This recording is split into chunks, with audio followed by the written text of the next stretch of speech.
ओम शांति। प्यारे मीठे भाइयों बहनों, गुड मॉर्निंग। आप सबका इस वीडियो में बहुत बहुत स्वागत है। आज के वीडियो में आज कौन सा डे है? सतगुरुवार है। आज गुरुवार है। आज हम लोग सेंटर जाने का समय है। जो मेन सेंटर है वहाँ पे हम लोग को जाना है और ये लोग को स्कूल भी जाना है। सतगुरुवार गुरुवार है। सतगुरु कौन है? आप लोग बताइए कमेंट करके। सतगुरु कौन है? सतगुरु सच्चा गुरु, सभी गुरुओं का गुरु, सदगति देने वाला गुरु है ना। सदगति हमको सच्चा रास्ता बताने वाला गुरु। गुरु क्या होते हैं? अंधकार से प्रकाश की ओर ले जाने वाले होते हैं। तो सब गुरु तो बहुत हैं दुनिया में। जो हमारे टीचर्स हैं वो सब हमारे गुरु हैं, लेकिन सतगुरु कौन है? कमेंट करके बताइए।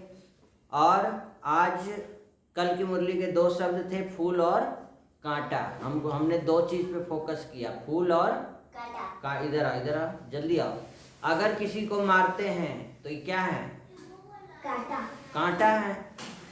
तो बाबा ने हमको क्या कहा? भगवान। बाबा को हम लोग भगवान को प्यार से बाबा कहते हैं। अगर भगवान हमको फूल बनाने आए हैं, वो भी सुगंधित फूल, तो हमको कैसा बनना चाहिए? सुगंधित फूल। फूलों में भी श्रेष्ठ फूल बनना चाहिए जो बहुत सुगंधित हो। कोई भी गलत कर्म करते हैं, विकार है, काम क्रोध लोभ मोह अहंकार ईर्ष्या द्वेष नफरत भ्रष्टाचार, खैनी गुटखा सिगरेट तंबाकू शराब, टीवी का नशा, मोबाइल का नशा, यूट्यूब शॉर्ट्स रील्स, कोई भी चीज़ का नशा हो गया है, एडिक्शन, ये क्या है? कांटा है। और हमको क्या बनना है? फूल बनना है। तो कल की मुरली में बाबा ने हम बच्चों को यही बोला, बच्चे तुमको क्या बनना है? कमल फूल के समान बनना है, न्यारा और प्रभु का प्यारा। जो कमल फूल के समान न्यारे रहते हैं वो प्रभु के प्यारे। कमल फूल को न्यारा क्यों कहा गया? क्योंकि कीचड़ में उगता है और कीचड़ में वो थोड़ा सा ऊपर उगता है, नीचे कीचड़ है। मतलब कीचड़ में रहते हुए भी, गलत आसपास के वाइब्रेशंस में रहते हुए भी आपके वाइब्रेशंस जो होंगे वो बहुत ही पावरफुल होंगे। तो हमको कमल फूल के समान बनना है, तभी हम न्यारा बनेंगे तो प्रभु का प्यारा भी बन जाएंगे। फूल और कांटा। आज ये लोग नहीं आ रही है, असुविधा के लिए खेद है, क्योंकि दोनों बहुत बिजी हैं। बैक पैक अभी हो रहा है कि रात को की थी?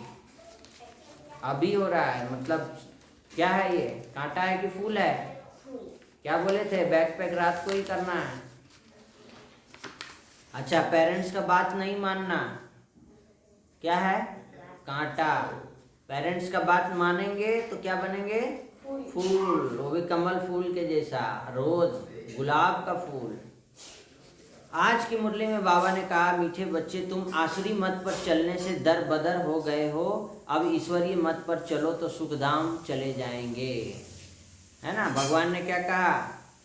कांटा बन गए हो। किस लिए? आसुरी मत पर चला है, अपना मन मत चलाया है ना। भगवान जो कहते हैं उस पर नहीं चला। भगवान ने कहा, क्या कहा कल? कोई भी खाने का हवच और लालच नहीं रखना है। कुछ भी खा लिया, पेट में डाल लिया खरीद करके बाजार से, तो आसुरी मत पर चले हो, इसीलिए दर बदर हो गए हो, अब ईश्वरीय मत पर चलो तो कहाँ? सुखधाम चले जाएंगे। अच्छा, बच्चों को बाप से कौन सी उम्मीद रखनी है, कौन सी नहीं? बाबा कहते हैं, बच्चे हम बाप द्वारा पवित्र बन अपने घर और घाट, घर और घाट मतलब परम धाम और राजधानी। बच्चे मेरे में यह उम्मीद नहीं रखो कि फलाना बीमार है आशीर्वाद मिल जाए।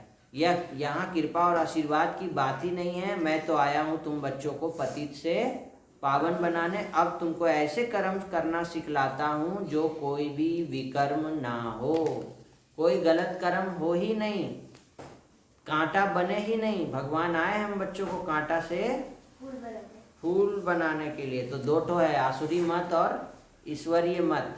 दो शब्द कौन सा उठाएंगे? आसुरी मत और ईश्वरीय मत। आसुरी मत क्या है और ईश्वरीय मत क्या है? आप लोग लिस्ट बनाइए और लिस्ट बना के आप कमेंट में भी लिख सकते हैं। और आज की मुरली से बाबा ने कहा, बच्चे तुमको श्रीमत पर चल के हर कर्म श्रेष्ठ करना है, किसी को दुख नहीं देना है। किसी को भी दुख देना मतलब क्या है?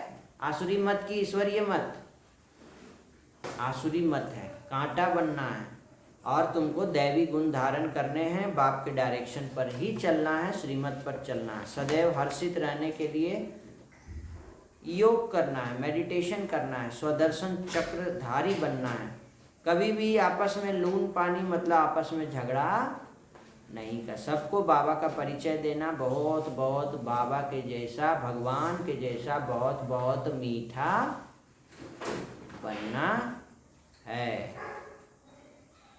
मान मांगने के बजाय सबको मान देने वाले सदा निष्काम योगी भव। किसी से कुछ मांगने की दरकार नहीं, मांगने से मरना भला। बाबा कहा करते थे ना, आपको कोई मान दे या ना दे, लेकिन आप उसको क्या करेंगे? पूरे सम्मान के साथ, मीठा भाई मीठी बहन मानते हुए सदा सम्मान में रहकर सबको सम्मान देंगे, स्नेह की दृष्टि रखेंगे, स्नेह की वृत्ति रखेंगे, आत्मिक मान देंगे, है ना। सामने वाला दे चाहे नहीं दे, अगर ऐसा सोचते हैं कि यह मान देवे तो मैं मान दूं, यह भी रॉयल भिखारीपन है, इसमें निष्काम योगी बनना है ना।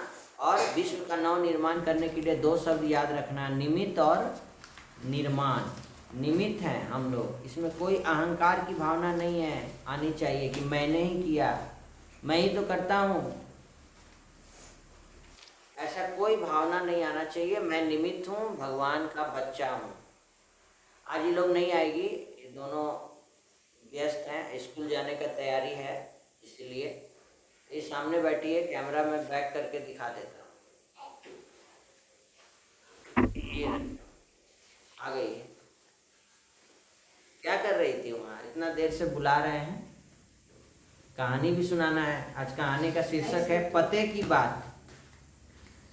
टिया भी नहीं आई है, टिया को कैमरा करके दिखाते हैं, कहानी सुनिए तब तक। आ रही है पते की बात। गर्मी के दिन थे, एक किसान सारी रात जागता रहा। ऐसी बात नहीं थी कि गर्मी के कारण उसे नींद नहीं आ रही थी, दरअसल वह एक कोयल का गाना सुन रहा था। उसे कोयल का गाना इतना अच्छा लगा कि उसकी नींद ही उड़ गई और वह उसे सुनने में मगन हो गया। किसान ने सोचा कोयल को किसी तरह पकड़ लिया जाए तो कितना अच्छा होगा, तब मैं जब भी चाहूँगा क्या करूँगा? उसका गाना सुन सकूँगा। क्या पक्षियों को पकड़ना चाहिए, जेल में बंद करना चाहिए? अगले दिन किसान ने कोयल को पकड़ने के लिए जाल बिछाया। कोयल उस जाल में फंस गई।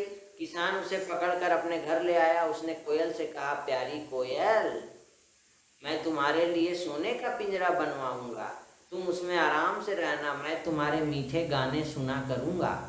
कोयल ने जवाब दिया, मैं कैद में रहकर बीमार पड़ जाऊंगी, पिंजरा लोहे का हो या सोने का, कैद में रहकर मैं कैसे गा सकती हूँ?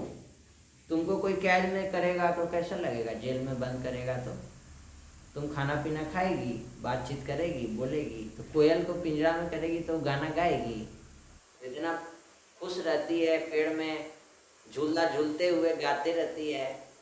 किसान को कोयल की बात पर गुस्सा आ गया। वह बोला, अगर गाओगी नहीं तो मैं तुम्हें मार कर खा जाऊंगा। यह सुनकर कोयल डर गई।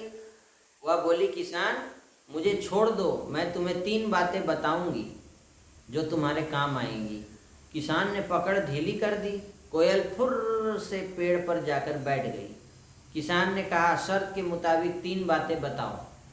कोयल हंसकर बोली, पहली बात तो यही है कि किसी कैदी की बात पर कभी भरोसा मत करो। दूसरी यह, जो तुम्हारे पास है उसी पर संतोष करो।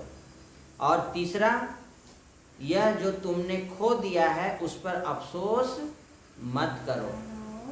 इतना कहकर कोयल ने पंख फैलाए और उड़कर दूर चली गई और पेड़ पर बैठकर गाना गाने लगी, है ना। और किसान उसको सुना भी, 3 बातें भी सुना। तो 3 बातें क्या थी? कोयल ने क्या कहा? किसी कैदी पर विश्वास नहीं करो, जो है उसमें संतोष करो, और तीसरा, अगर तुमने कुछ खो दिया है तो उस पर अफसोस कभी नहीं करना चाहिए। मेरा रबड़ गुम हो गया, मैं पेंसिल गुम हो गया। अब गुम हो गया तो मिलने वाला तो है नहीं, मिल गया तो बहुत अच्छी बात है। तो आज की मुरली से 2 शब्द याद रखेंगे, आसुरी मत और ईश्वरीय मत, है ना। 2 शब्द और उसकी लिस्ट भी बनाएंगे। और इस वीडियो से आप लोगों ने क्या क्या सीखा वो कमेंट जरूर करेंगे, क्योंकि आपकी कमेंट से है ना बहुत लोगों को प्रेरणाएं मिलती हैं, लोग कमेंट पढ़ते हैं और बहुत कुछ सीखते भी हैं। अगर आप भी कुछ सिखाना चाहते हैं तो भी कमेंट कीजिए, और अगर आप कुछ शेयर करना चाहते हैं अपना अनुभव तो आप वीडियो हमें भेज सकते हैं, हम अपने चैनल पर उसको अपलोड भी करेंगे। ओम शांति, धन्यवाद। फिर से मिलते हैं नए वीडियो में। अभी ब्लड डोनेशन कैंप होने वाला है विश्व बंधुत्व दिवस के अवसर पर 24 अगस्त को। आप सभी अपने नज़दीकी ब्रह्मा कुमारी सेंटर पर जाइए, वहाँ पे ये कैंप में आप सहयोगी बने। धन्यवाद। नशा से मुक्ति, व्यसन से मुक्ति और रक्त की शुद्धि। धन्यवाद।